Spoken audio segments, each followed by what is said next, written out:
বাংলা একটা কথা আছে, দুঃখে যার জীবন গড়া তার আবার দুঃখ কিসের, তাই না?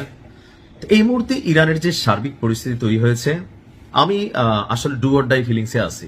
এই জন্য আমি খুব বেশি মন খারাপ করতেছি না, কেউ কি বাধা কিয়া কাল হো না হো, অর্থাৎ কালকে কি আমি ময়ূরও যেতে পারি নিউজ করার আগে।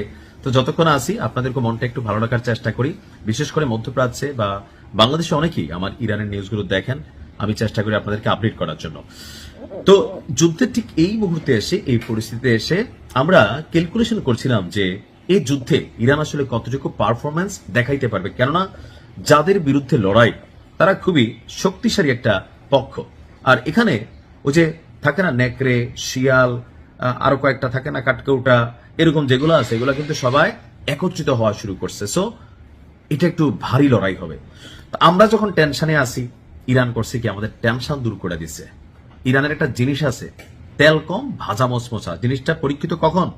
রাশিয়া ইউক্রেন যুদ্ধে, যখন পশ্চিমা বিশ্ব প্রকাশ্যে রাশিয়াকে হারানোর জন্য ইউক্রেনকে টাকা পয়সা মেশিনারি সব দিয়া সহযোগিতা করছে, কিন্তু পারে নাই। একটা প্রধান বিষয় ছিল ইরানের তৈরি কামিকাজে ড্রোন। তো যেই ইরান রাশিয়ার জন্য কামিকাজে বানায়, নিজেদের জন্য কি কি বানায় রাখছে, একটা ভিডিও প্রকাশ হয়েছে। ভূগর্ভস্থ অর্থাৎ মাটির অনেক গভীরে, কেন ইরান জানে যে কোনো একদিন আজকের দিনটা আসবে, আর ওই দিন শত্রুরা উপর থেকে এই পাহাড় ধসাইয়া এগুলোর ক্ষতি করার চেষ্টা করবে। তো সেই ভূগর্ভস্থ সুড়ঙ্গে হাজার হাজার ড্রোন এরকম তুরুস দিয়ে রাখা হয়েছে। তো সেরকম একটা ড্রোনের ভিডিও, মানে আমরা যেন ভয় না পাই যে কিরে বাঙালি বাতি যারা ভয় পাইস না, হ্যাঁ তা আমরা আসি, মেশিনারিজ আছে, এত ভয়ের কিছু নাই।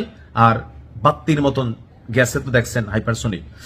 আপনার রাষ্ট্রীয় গণমাধ্যম ফার্স্ট নিউজ এজেন্সি আইআরজিসি তাদের অফিসিয়াল ওয়েবসাইটে এই ভিডিওটি প্রকাশ করেছে, যেখানে হাজার হাজার ড্রোন সারিবদ্ধভাবে রাখা হয়েছে। তবে কোথায়, কোন জায়গায়, এটার লোকেশন কি, বা এটা মানে ইরানের কোন অবস্থানে আছে, এই সম্পর্কে কোনো তথ্য দেওয়া যায় নাই, মানে দেয়নি। আমরা যেমন বলছি ঠিকই আছে ভাই, এত সাহস দেখানোর দরকার নাই, তোমার কাছে মেশিন আছে, তুমি সময় হলে খেলবা, তাই না?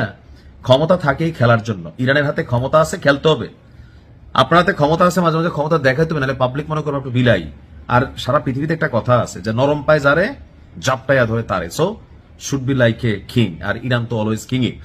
এই ভিডিও প্রতিবেদন প্রকাশ করেছে মার্কিন গণমাধ্যম সিএনএন। তারা বলছে এই ড্রোনগুলোই মধ্যপ্রাচ্যে থাকা আমেরিকান ঘাঁটি এবং ইসরায়েলের যে অভিযান চলেছে সেই অভিযানে ব্যবহৃত করা হয়েছে, আবার আরো ব্যবহার করাও হতে পারে।